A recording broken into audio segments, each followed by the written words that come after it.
유기물이라고 하는 것들은 여기에 이제 나와 있는 걸 보면 이렇게 뭐 여러 가지 말들이 쓰여 있는데, 쉽게 말하면 그 물질 속에 탄소가 들어있는 것이에요.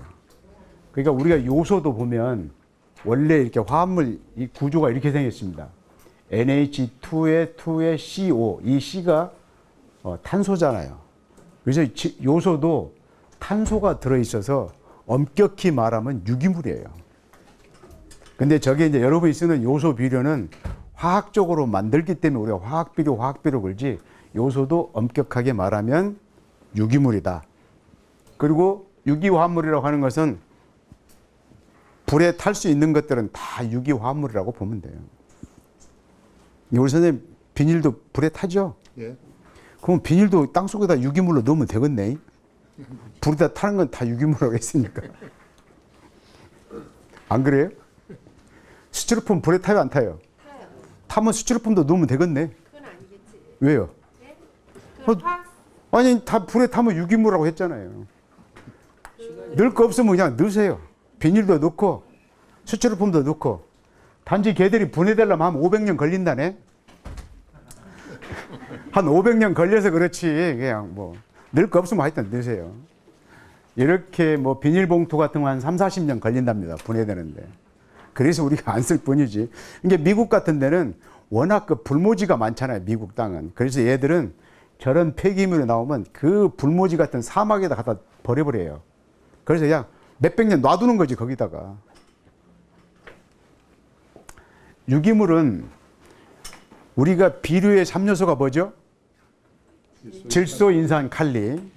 그 유기물 속에는 질소, 인산, 칼리가 들어있습니다. 양은 많지는 않지만. 그리고 미량 요소도 들어있고, 토양을 아까 개선한다고 얘기했죠. 물리성에서 얘기했고, 유기물이 이 비료도 붙잡아 둔다고 얘기를 했습니다. 양분도 붙잡고 물도 붙잡고, 그 다음에 유기물은 토양 속에 넣어주면은 미생물이 그것을 분해를 합니다. 그래서 굉장히 미생물 활동을 활발하게 하고, 이 유기물, 즉 퇴비나 볏짚 이런 것들을 토양에 넣어주면은 처음에는 그 형태를 보였다가 시간이 지나면 형태가 보이지 않습니다. 보이지 않으면서 얘들은 뭘론가는 변해 있어야 할 거 아니에요? 그 변해 있는 것이 바로 뭐냐면 부식이라고 하는 물질로 변해 있습니다. 이 부식이라고 하는 물질이 색깔이 검정색이나 갈색을 띠어요. 그러다 보니까 얘들은 햇빛을 잘 받아들이는 그런 효과가 있다는 겁니다. 그래서 토양 속에 유기물이 많은 토양은요, 토양의 온도가 변화가 심하지 않아요. 이게 토양 속에 유기물 함량이 적은 데는 토양의 온도가 급격하게 변합니다. 굉장히 빨리빨리 변해요. 밤에는 빨리 낮아지고 밤에는 빨리 올라가고. 그러면 밑에 뿌리는 어떻게 했어요? 짜증나지. 얘가 갑자기 사우나 했다가 냉탕 들어갔다 하니 뿌리가 견뎌내겠냐고. 근데 지금 우리나라 산에 가면은 그 산에 우거진 산에 흙을 파서 토양 pH를 이렇게 저 1m 깊이에서 재보면요, 1년 내 온도 변화가 그렇게 크질 않다는 거예요. 그래서 우리가 토양 속에 그만큼 유기물이 토양 온도도 잘 유지해지는 그런 역할을 하더라. 그래서 비료, 요소 비료를 유기물이 없는 땅에다 넣어주면은 15일에서 20일밖에 효과가 안 가는데, 유기물이 많은 토양에 넣어줬더니 2개월 이상 효과가 가더라는 거고, 잘 발효된 퇴비를 매년 300평당 3톤씩 주면은 석회도 줄 필요가 없더라는 거예요. 잘 발효된 퇴비를 어떻게 구분하죠? 가스가 안 나옵니다. 이게 가스가 나오는지 안 나오는지 내가 어떻게 하냐고. 네? 그렇습니다. 냄새를 맡아보면 알아요. 여러분이 퇴비를 사가지고 냄새를 탁 맡아서 맡는 순간에 욕이 나오면 그건 발효가 안 된 거야. 근데 냄새가 흙냄새가 나야 돼. 그 흙냄새라는 게 뭐냐면은 여름철에 거기 이렇게 내가 마루에 앉아 있는데 갑자기 소나기가 한번 쫙 오고 먹고 나면 흙냄새가 쫙 올라오죠. 그 냄새가 나는 퇴비가 가장 발효가 잘 된 퇴비예요. 그런 냄새가 나는 퇴비. 그래서 유기물을 1톤을 넣어주고 1년이 지난 다음에 토양에서 우리가 조사를 해보면은 다 없어져 버려요. 없어지고 남는 것은 10에서 30% 정도만 남아 있더라는 겁니다. 그래서 우리가 토양에다가 매년 유기물, 즉 퇴비는 매년 넣어줘야 되는 거예요. 어떤 분들은 나는 작년에 내가 3톤 넣었으니까 올해는 쉰다고 그러는데 절대 우리나라 토양은 그게 안 됩니다. 매년 넣어줘야 된다는 거예요. 여러분들 유박비료 쓰시죠? 대답하신 분 어디 있어요? 유박비료. 예. 왜 쓰세요? 유박이 좀 오래 가더라고요. 뭐가 오래 가요? 걸음기가? 또 유박 쓰시는 분? 네. 거기는 왜 쓰세요? 유기농이라? 네. 유기농 하세요? 유기농을 뭐 재배하세요? 수도자. 오늘 시설 토양인데 왜 오셨어요? 그래. 심각한 얘기 하나 드릴게요. 여러분이 쓰시는 유박비료 속에 들어있는 유기물은 토양 속에 들어가면 3개월만 지나면 유기물 기능이 없어집니다. 싹 분해돼서 없어져요. 그런데 톱밥이 들어있는 퇴비를 쓰게 되면은 길게는 5년까지 가요. 토양 속에서. 그래서 유박비료는 왜 쓰냐고 물어보면 유기물 대신 쓴다라고 답을 하시는 분이 의외로 많아요. 유박 속에는 또 질소가 5%나 들어있습니다. 그래서 여러분 20kg짜리 질소를 한 포대 쓰게 되면은 질소를 1kg, 즉 요소로 따지면 2kg를 쓰는 셈이 돼요. 그래서 유박비료는 엄격히 말하면 기능이 화학비료처럼 효과를 내고 있다는 거예요. 그래서 농가들이 유박비료를 많이 선호를 하고 있습니다. 그러면 유박비료를 쓰게 되는 농가들은 뭘 줄여야겠어요? 화학비료를 줄여야 된다는 거예요. 근데 그걸 안 줄이죠. 왜? 유박비료는 나는 퇴비 대신 넣는다고 생각을 하니까. 군산에서 까지 농가를 지시는 분이 자기네 까지가 문제가 있다고 해서 저한테 연락을 와서 제가 거기가 오연동 하우스였어요. 하우스를 쫙 문을 열고 들어가는 순간에 까지 잎을 보니까 너무 질소를 많이 줘가지고 잎들이 염류장애 피해를 받고 있어요. 염류장애 피해를 받으면 아침 되면 잎이 썽썽해다 낮에 되면 잎이 쭉 처지는 거 봤죠. 낙하산처럼 휘어지는 거. 그게 염류장애거든요. 까지가 지금 그게 와 있어요. 그래서 제가 그랬어요. 무슨 사장님은 이렇게 질소를 많이 줬어. 그랬더니 자기는 질소 하나도 안 줬대. 그럼 뭘 줬어요? 그랬더니 자기는 뭐 수입한 뭐 퇴비를 쓰고 어쩌고 막 했다면서 봉투를 다 꺼내갖고 자랑을 해요, 나한테.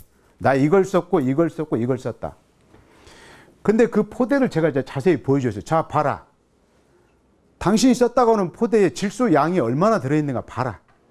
그래서 이분이 썼다고 하는 질소 양을 제가 계산을 해봤어요. 그 하우스 안에 들어간 양을. 그랬더니 300평당 질소를 40kg를 썼어요. 근데 까지밭에는 질소를 10kg만 쓰라고 저희가 처방을 합니다. 4배를 쓴 거예요, 4배. 그러면 그 까지 뿌리가 어떻게 돼 있을까요? 우리가 오이지 담으려고 오이지를 소금물에 담가면 오이가 어떻게 돼요? 쭈글쭈글해지잖아요. 이게 그 집 지금 까지 뿌리가 그렇게 생겼다는 거예요. 소금물에 담가 놓은 것처럼. 그래서 이 양반은 지금 우리가 안 왔으면 뭘 하려고 했냐면은 영양제를 주려고 또 영양제를 3박스를 사다 놨더라고. 한 병에 2만 원씩이라면서 엄청 자랑을 해요. 그것도 또 수입품이라고. 그걸 지금 뿌리겠다는 거잖아요, 거기다가. 지금 비료가 너무 많아서 걱정인데다가 또다시 비료를 주겠다는 거예요. 이거 주지 마라. 어떻게 했으면 좋겠냐고 그러더라고요. 제가 어떻게 하라고 했을까요? 여러분 같으면 그런 상황이면 어떻게 하실 거예요? 예? 뽑아내. 그 다음에. 뽑아낸 다음에. 다시 심어. 예. 그게 우리 그 아주 전형적인 농부들이 하는 방법입니다. 여러분은 직업이 뭐예요? 사업가. 그래, 사업가예요. 농부는요, 내가 농사지어서 우리 식구끼리 먹으려고 농사짓는 사람은 그건 농부고, 여러분이 재배를 해서 하나라도 시장에 팔겠다면 여러분은 사업가예요. 여러분이 집에 냉장고를 샀는데 냉장고가 문제가 있으면 어떻게 하나요? 삼성에서 어떻게 해줘요? 서비스 해주잖아요. 계속 고쳤는데도 문제가 생기면 어떻게 돼요? 바꿔주잖아요. 그게 사업가예요. 여러분이 사업가가 되는 순간에 여러분이 생산한 농산물을 사 먹는 소비자가 만족할 때까지 바꿔줘야 돼요. 마음에 안 들면. 그렇잖아요. 자, 이 선생님이 수박을 팔았어요. 씨 없는 수박을 만들어서 팔았어요. 어떤 소비자가 사 먹고 잘라봤더니 씨가 2개가 나왔네? 이게 사기쳤다고 뭐라고 하면 어떡할 거예요? 씨 없는 수박으로 바꿔줘야요. 왜? 사업가니까. 그래서 여러분 직업은 농부가 아니라 사업가라니까요. 그래서 제가 정읍에서 뭘 했냐면요. 씨 없는 수박이라고 하지 말라고 했어요. 씨 적은 수박이라고 하라고 그랬어요. 그런 소비자가 있어요. 씨가 어떻게 한두 개 있으면 다 먹고 한 이만큼 남았을 때 꼭 이 얘기를 하는 거예요. 씨 들어있었다고. 그런 사람 있죠? 네. 있어요. 그러니까 씨 적은 수박이라고 하세요. 네. 이 톱밥이 들어있는 퇴비는 3개월 내지 5년 동안 가더라는 겁니다. 이 유박 쓰시는 분들은 좀 이따 제가 반성할 시간 드릴게요. 논에서 유기물이 없어지는 양을 보니까 1년에 500에서 600kg가 없어지고 밭에서는 600에서 2000kg가 없어집니다. 왜 밭에서 유기물이 더 많이 없어질까요? 예? 화학비를 더 많이 쓰니까? 그건 아니고. 비가 많이 와서? 안 맞아서? 뭐 똑같이 논이나 밭이나 비는 똑같이 맞는데? 유기물을 주면 누가 분해한다고? 미생물이 분해를 해요. 미생물도 일을 하면서 산소가 있어야 하거든. 그러니까 밭에서는 훨씬 더 일을 더 잘해, 얘들이. 그러니까 밭에서 유기물이 더 빨리 없어져요. 그럼 아까 이분처럼 논도 가지고 있고 밭도 가지고 있는 사람들은 퇴비를 어디다 더 많이 넣어? 밭에다 훨씬 더 많이 넣어줘야 된다는 거예요. 똑같은 면적에 똑같이 주면 안 된다는 거예요. 그 얘기가. 밭에서 더 빨리 없어지니까 밭에다 더 많이 주라고. 논보다 3배 이상 더 주라는 겁니다. 여기에 이제 여러분들이 퇴비를 사서 쓰는 것들, 유박들, 이런 것을 이름을 합쳐서 뭐라고 하냐면 우리가 부산물 비료라고 합니다. 부산물 비료. 이 부산물 비료 중에서도 부숙 유기질 비료가 있고 유기질 비료가 있어요. 하여튼 우리나라는 용어가 어떻게 어려운가 몰라요. 약간 왜 이렇게 용어를 어렵게 내겠어요? 만들겠어요? 다 시험 봐서 떨어뜨리려고 그래요. 대한민국 시험은요, 합격시키려고 하는 시험이 하나도 없어요. 다 떨어뜨리려고 하는 거예요. 그러니까 용어도 그냥 어렵게 만들어요. 부숙 유기질 비료라는 건 뭐냐면 농림, 축수산업 및 제조, 판매 과정에서 발생하는 부산물, 인분료, 음식물류, 폐기물류, 원료로 해서 반드시 부숙 과정을 통해서 만드는 비료를 말합니다.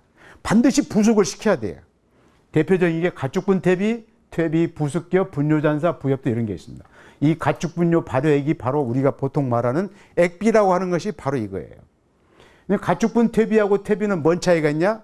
이 가축분 퇴비는 가축분, 소똥, 돼지똥, 닭똥이 50% 이상 들어있는 것.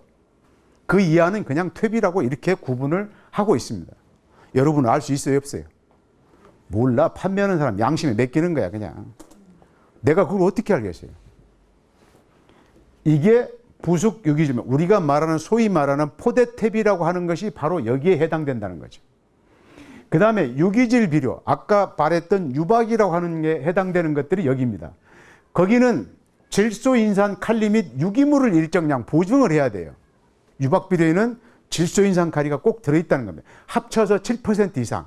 그래서 대체로 질소가 5%, 인산 칼리가 각각 1%씩 해서 합쳐서 7% 이상 들어있는 것을 우리가 유박 비료, 유기질 비료라고 그렇게 구분합니다. 종류는 여기에 있어요. 어박, 이게 물고기 말려서 가루로 만든 거, 골분, 소뼈다고 가루, 깻목, 혈분, 잠룡유박, 대두유박, 최종유박, 뒤에 유박이란 말이 다 붙어있죠. 이렇게 아주가리유박, 면실유박.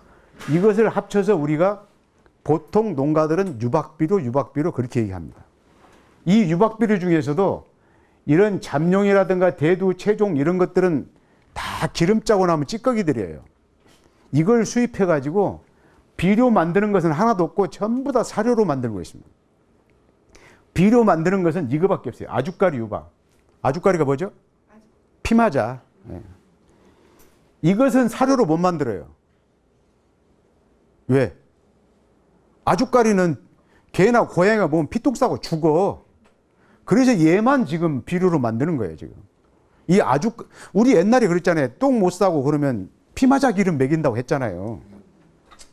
이게 지금 그런 거예요. 그래서 사료로 못 쓰니까 얘만 지금 비료로 와 있습니다. 그리고 뭐하고 적당히 섞어서 혼합 유박, 혼합 유기질, 요 세 종류밖에 없어요. 이 중에서. 근데 유박비료 쓰신 분들 반성해야 될 게 뭐냐면은 여기에 있는 이 유기질 비료를 만드는 모든 원료는 다 수입을 해온다는 겁니다. 우리나라에 나는 거 하나도 없어요. 우리나라에 나는 거 갖고 이 비료를 만들 수가 없어요. 양이 적어서 전부 수입해 와요. 유박들 좋아하지 마세요, 이제. 유박 안 하면 뭘로 써? 다른 거 쓰세요. 다른 거 뭐? 다른 거 많이 있어요. 여기도 있잖아요. 가축분 퇴비. 그것도 유기농이라 함부로 못 써요. 왜요? 돈만 써요. 왜 가축분? 무농약까지만 가축분 아니요. 가축분 퇴비 유기농에 쓸 수 있어요. 쓸수 있는데 인증 안 난 건 못 써요. 아니요. 다 됩니다. 가축분 퇴비도 만드는 과정에서 6회 이상 뒤집기를 한 것들은 다 쓰도록 돼 있어요. 왜 가축분 퇴비가 심각한 줄 아세요? 지금 대한민국에 1년에 나오는 가축 분뇨가 683만 톤이 나옵니다. 1년에 전라북도만. 그러면 이 가축 분뇨가 갈 데가 어디예요? 농경지밖에 없어요. 그러면 이 683만 톤을 전라북도 농경지다 집어넣으려면요, 농경지가 현재보다 2.6배가 있어야 됩니다. 이제 우리 선생님 앞으로 소고기 한 건 사러 가잖아요. 소똥도 한 건 받아다 처리하셔야 돼요. 본인들이 알아 처리해야 돼요, 이제. 이거 무슨 일이 아니에요. 너무 심각해요, 지금. 그러면 제일 좋은 방법이 뭐가 있을까요? 전라북도 농경지에 맞게끔 똥 오짐이 나오도록 뭘 줄이면 돼요? 가축 수를 줄이면 되잖아요. 근데 선생님 어디 가서 가축 수 줄이자고 하면요, 선생님 댁에 못 들어갑니다. 큰일 나요. 난리 나죠. 절대 말해서는 안 되는 게 또 그거예요.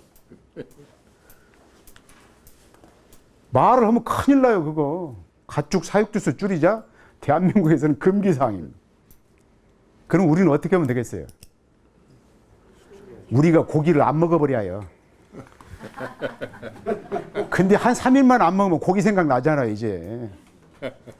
그러니까 지금 이 가축분 퇴비를 처리할 데가 없어요. 그래서 환경부에서는 뭘 할 거냐면은 전라북도에서 나오는 양분은 전라북도에서 처리를 해라. 이게 지역 단위 양분 총량제를 할 겁니다. 그럼 우리 전라북도는 얼마나 심각하냐면 양분 초과율이 157%예요, 우리가. 경기도는 220%입니다.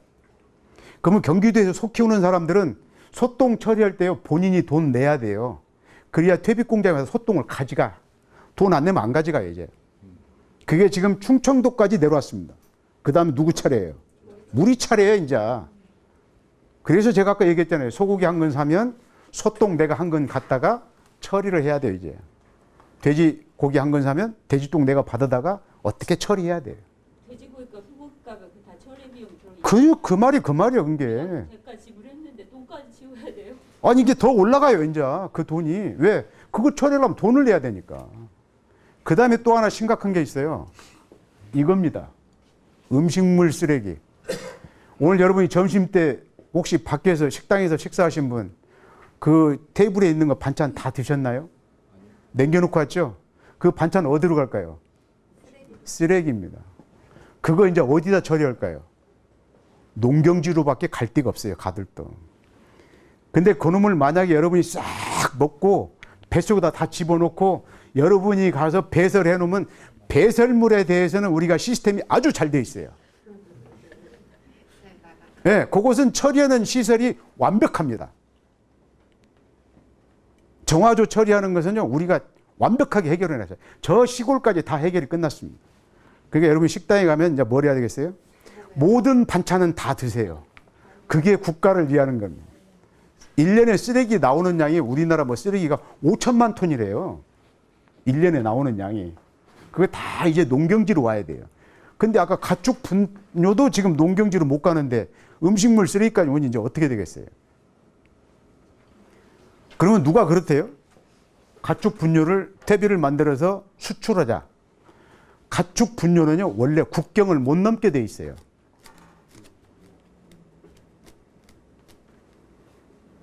이제 갑자기 깝깝해졌죠, 이제? 지금 그런 현실입니다.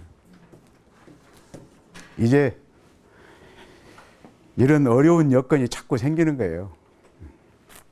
그래서 저희가 그 전라북도에다가 그걸 했어요. 저 가축분 퇴비를 잘 만들어 가지고 북한에 보내자. 북한에는 지금 비료가 모자라니까. 그래서 아마 뭐 좀 분위기가 좋아서 그런 것들이 올라가게 되면 조금 뭐 숨통이 좀 트이기도 하겠죠. 그러면 그럼 괜찮아요. 지금까지는 괜찮은데요. 앞으로도 이제 그거 안 됩니다. 모든 게 퇴비화가 돼 있지 않은 것들은요, 못 넣게 돼 있어요. 반드시 퇴비 만드는 데 가서 퇴비화를 시켜서 허가를 이제 제품으로 된 것만 농경지에 들어가도록 이제 법이 바뀔 겁니다. 그리고 또 하나 법이 뭐가 바뀌냐면 앞으로는 우리 저 의약분업 있잖아요. 병원에 가서 처방받고 약국에서 약 타듯이 모든 비료나 퇴비도 앞으로 그런 제도로 가려고 지금 검토 중에 있어요. 그러니까 여러분들이 이분이 수박을 재배하려면 그 하우스에 만큼 처방을 딱 받잖아요. 그러면 화학비료 뭐 얼마, 퇴비 얼마 이렇게 처방서가 나오면 그놈 갖고 가서 그것만큼만 사서 집어넣을 수 있도록 이렇게 가려고 하고 있습니다. 그게 여러분들한테는 훨씬 좋아요. 왜냐하면 그렇게 하면은 여러분이 아마 농자재 가격이 엄청 줄어들 거예요. 그렇게 정해진 양만큼만 넣고 하라는 거죠. 그 밖에 부산물 비료 중에는 미생물 비료가 있고, 뭐 건개분, 지렁이분, 동해등해분 이제 동해등이가 이게 구더기처럼 생긴 건데 얘들을 지금 키울 때 뭘 먹이냐면 아까 제가 얘기했던 음식물 쓰레기를 먹여요. 애들한테. 근데 애들도 음식물 쓰레기를 먹이는데 문제가 있어요, 지금. 뭐가 문제일 것 같아요? 소금이 너무 많아가지고 얘들이 잘 안 커. 너무 작으니까. 그래서 그 음식물 쓰레기를 수거를 해가지고 완전히 죽처럼 갈아 제낍니다. 제끼면서 물로 세척을 해요. 그럼 그 세척수는 또 어떻게 하겠어요? 또 정화 처리를 해야 되잖아요. 근데 제발 좀 짜게 먹지 말고 음식도 좀 조금씩만 만들어서 좀 드세요, 이제. 그 다음에 이제 미숙한 유기물을 썼을 때 토양 중에서 나타나는 증상이 이렇게 많습니다.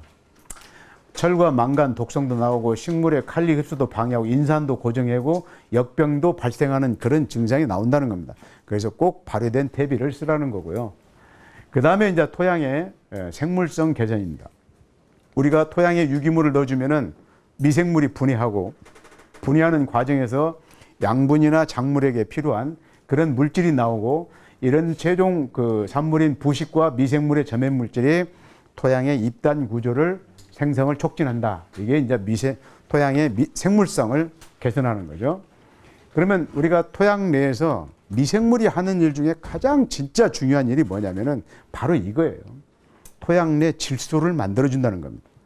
여러분들이 아무리 좋은 유박이든 퇴비든 뭔가 비료든 넣어주면은 그걸 바로 식물이 써먹질 못해요. 반드시 뭘 해야 하냐면 미생물이 아모니아태 질소라는 것을 만들어줘야 됩니다. 이걸 만들지 않으면은 식물이 아무도 저 질소를 써먹을 수가 없어요. 그 다음에 또 아모니아태 질소가 만들어지면 그 토양 속의 미생물들이 아질산태 질소를 만들고 질산태 질소를 만듭니다. 이런 과정이 꼭 거쳐져요. 그러면서 이 아모니아태 질소는 벼가 흡수를 합니다. 벼가 저 아모니아태 질소를 좋아하고 나머지 밭작물들은 전부 다 질산태 질소를 흡수를 하고 있어요. 그때 이 미생물들이 전부 다 일을 하는 거예요. 그때 관여하는 미생물들 사진들입니다. 아주 미생물이 대단히 중요한 일을 하는 거예요. 여러분이 요소를 주게 되면 그걸 식물이 바로 요소를 써먹질 못해요. 반드시 미생물이 이런 아모니아태 질소, 아질산, 질산태 질소를 만들어줘야 된다. 그래서 그 다음에 여러분이 마시는 차 있죠? 그 벼나 차는 이 아모니아태 질소를 좋아하고 나머지 밭에서 자라는 것들은 대부분이 질산태 질소를 좋아를 한다는 겁니다. 그럼 미생물이 가장 많은 곳이 어디냐면은 토양 속이에요. 물론 이제 동식물이 사는 곳이나 동식물 생육이 불가능한 곳, 유황 온천이나 깊은 바다에도 미생물이 들어 있습니다. 이 미생물이 얼마나 들어 있냐면 토양 1g 속에서 수억에서 수십억 마리가 들어 있다는 겁니다. 토양 중에서 이 미생물이 여기 미생물제 써보신 분, 뭐 하우스니까 많이 있겠구만요. 네. 효과 보셨어요? 예, 토마토가 참 좋더라고요. 작년에 비해서. 아, 좋았어요? 예. 그것도 좋았어요? 잘 모르시죠? 저분 말이 맞아요. 잘 모르겠어요. 예. 미생물제 써보면은 효과가 있는 것 같기도 하고 없는 것 같기도 해요. 사실은. 근데 효과가 있었어. 눈꽃만큼 있었지. 그게 이제 눈꽃만큼이 우리 양이 안 차는 거죠.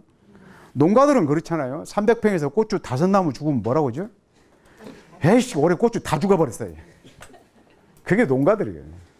근데 사실은 미생물제 썼는데 효과가 있었어요. 근데 이제 별로 화학 비료나 화학 농약처럼 못 느꼈을 뿐이지. 근데 그 미생물을 어떻게 쓰세요? 관주. 그럼 관주하면 막 그 미생물이 토양 속에서 막 온 밭을 뿍뿍뿍 기어다닐 거라고 생각하죠. 얼마나 움직일 것 같아요?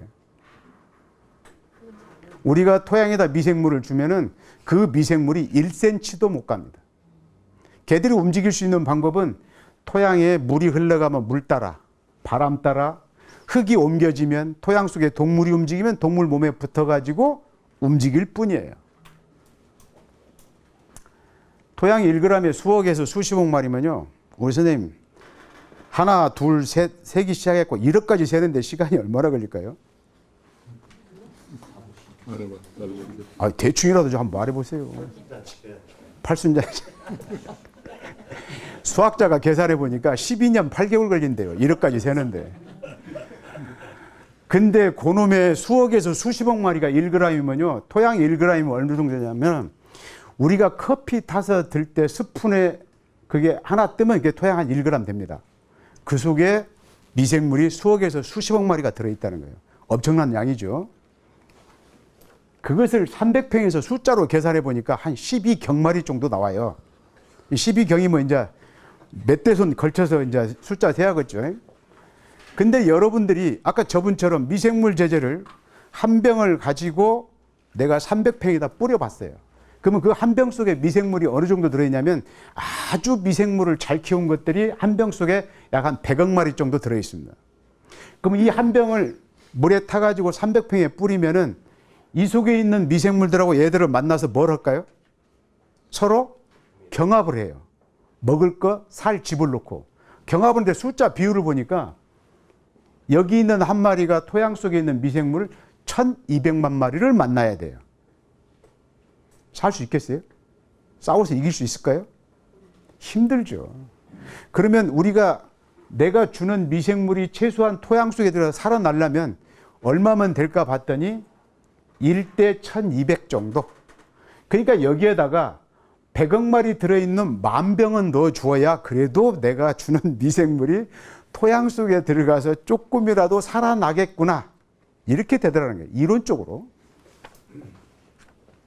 그래서 어차피 저는 여러분들이 미생물을 가지고 관주를 하든 연면 시비를 하든 투자하는 만큼의 효과는 보기가 너무 어려울 것이다.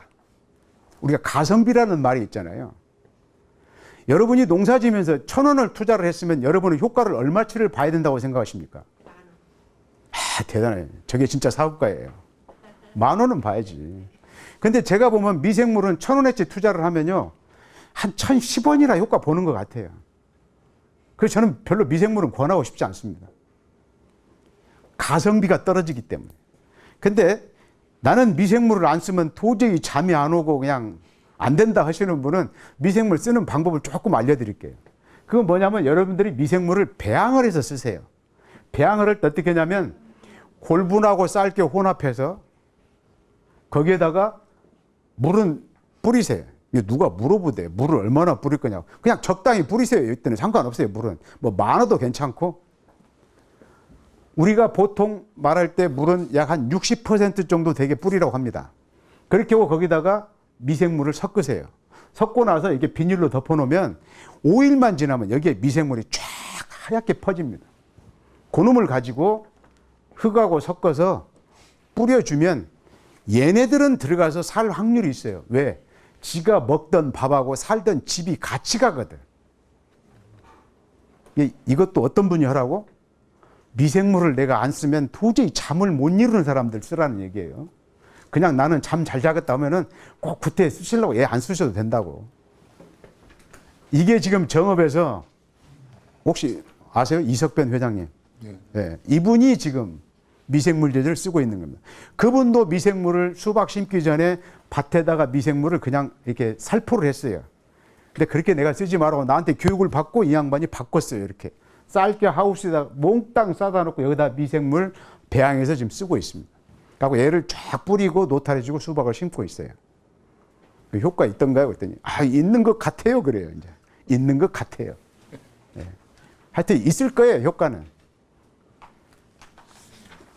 그런데요, 나 같으면 그런 미생물 제재로 쓰려고 애쓸 것이 아니라 아까 토양 1g 속에 미생물이 얼마 들어있다고요? 많게는 수십억 마리가 들어있다고 했습니다. 그러면 그 미생물을 어떻게 했으면 좋겠어요, 여러분들은? 잘 살게 해요, 그냥. 토양 속에서. 그 토양 속에 있는 미생물이 잘 사는 조건을 보니까 토양 온도가 15도씨 이상. 요때는 토양 온도가 지금 15도씨가 안 돼. 그죠? 요때는 하우스에서 여러분이 작물 재배하면 잘 자라요, 안 자라요? 안 자라는 이유가 뭐냐면 토양 속에 있는 미생물이 일을 안 하거든, 추워서. 요때는 여러분들이 어떻게 했으면 좋겠어요? 하우스의 토양의 온도를 올려주는 거예요. 그 올리기 위해서 우리는 바닥에다 비닐 깔고 2중, 3중 보온 덮개 덮고 하잖아요. 왜? 토양 속에 있는 미생물은 15도씨 이상이 되어야 움직이기 때문에 그렇다는 겁니다. 아까 미생물이 무슨 역할을 한다고? 여러분이 주는 질소를 분해를 해준다고 그랬잖아요. 그냥 토양 온도를 올리면 돼요. 그 다음에 토양 pH는 6에서 7로 맞추면 됩니다. 저건 뭘로 맞춰요? 석회. 석회는 누가 준다고? 국가에서 무료로 준다고 그랬잖아요. 유기물 함량 2.5% 이상. 제가 아까 유기물 넣으라고 그랬죠. 퇴비 넣으라고. 그 다음에 염류 농도는 비료 농도입니다. 비료 농도를 2.0 데시지메터 이하로 유지를 해라. 비료 농도는 어떻게 유지를 해요?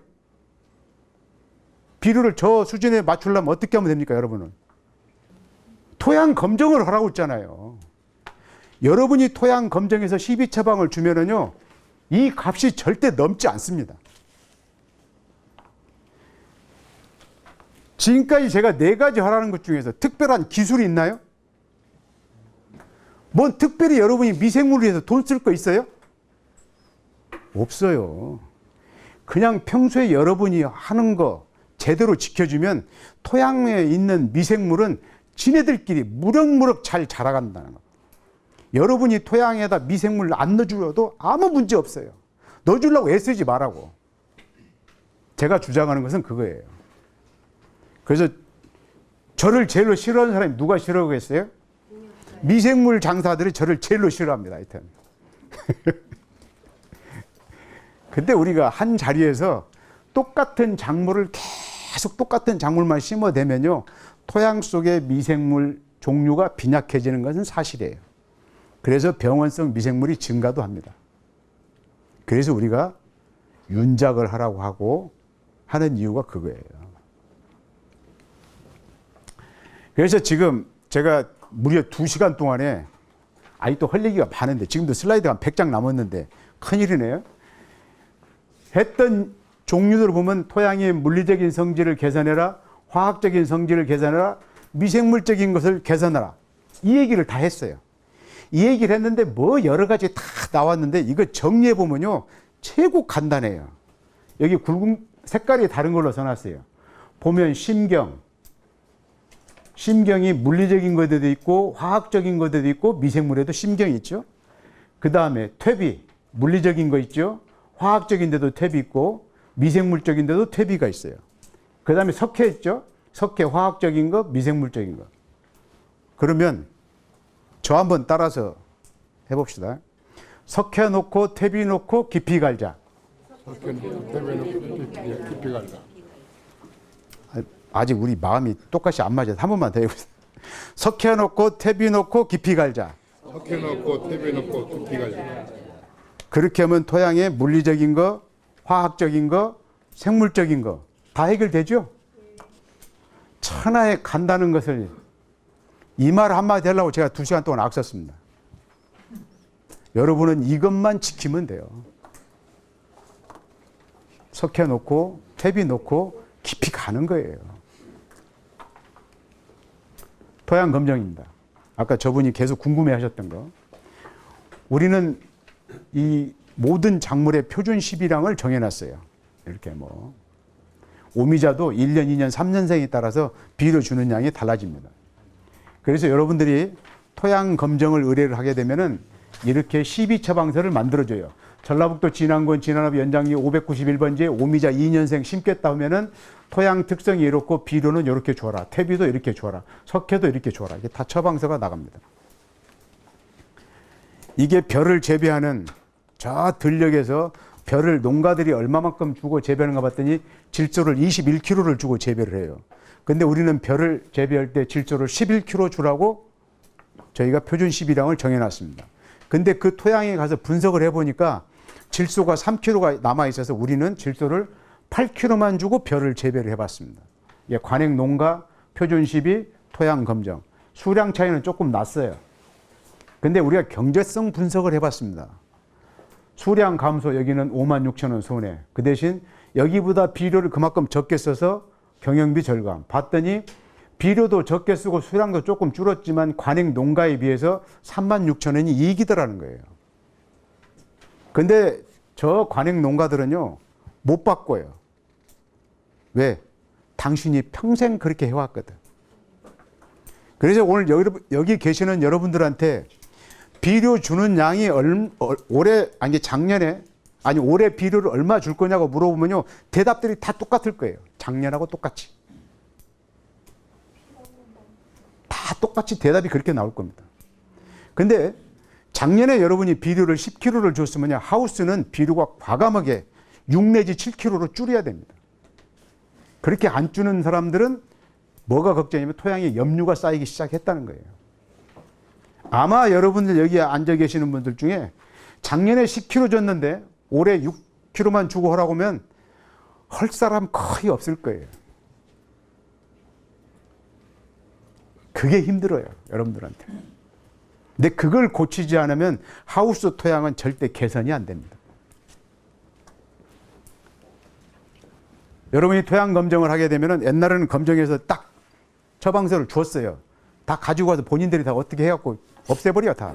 나중에 기억을 못해. 그래서 지금은 흑토람, 토양 정보 시스템 아니면 농사로라고 하는 데 가면은 그 여러분의 토양 분석은 실적 여기에 남아 있습니다.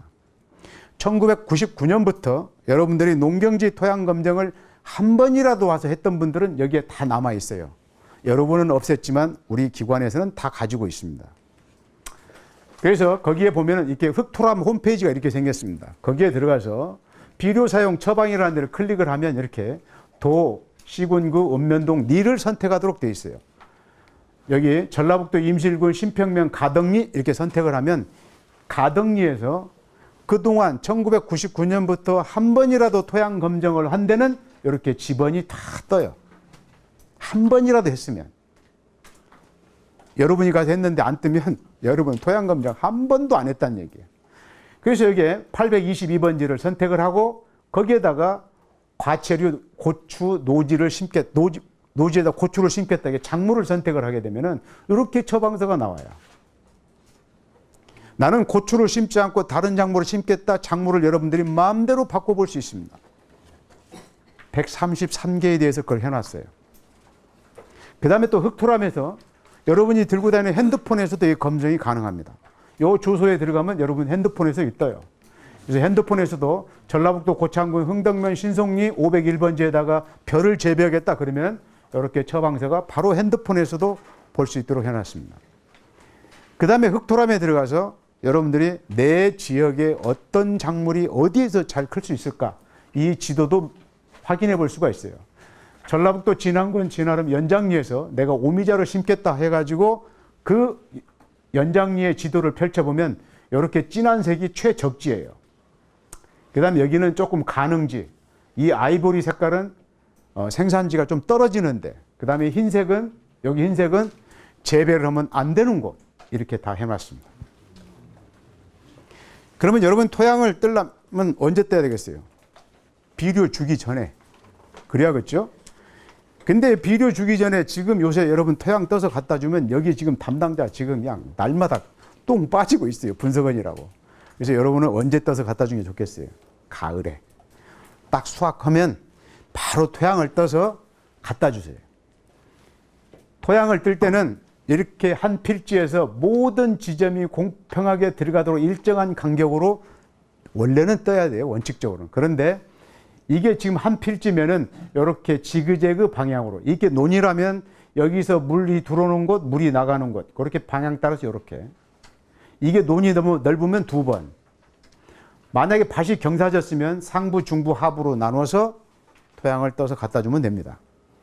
뜰 때는 우리가 현장에 뜨러 나가면 이렇게 채토기가 있어요, 우리한테는. 그래서 이 채토기가 여기서 여기까지 길이가 15cm입니다. 그러니까 여러분들은 뜰 때는 일단 삽으로 이렇게 15cm까지 흙을 탁 떠내세요. 떠내고 나서 삽으로 한쪽 면을 2 내지 3cm 두께로 이렇게 딱 잘라가지고 뜨면 됩니다. 저렇게 떠서 10군데 정도에서는 떠가지고 저놈을 고루 섞으세요. 잘 섞어가지고 1kg 정도만 여기다 갖다 주면 됩니다. 한 군데서만 떠갖고 오면 안 돼요. 그것은 하나만 합니다. 여러분들은 하우스라면 하우스는 쫙 문 열고 들어가서 한 동에서 10군데서 뜨면 돼요. 잘 섞어서 한 동에 한 점씩. 왜? 여러분이 가지고 있는 하우스가 동마다 너무 특성이 달라요. 여러분들은 매년 똑같이 비료를 준다고 줬는데 저희가 현장에 가서 조사해보면 너무 차이가 크게 납니다.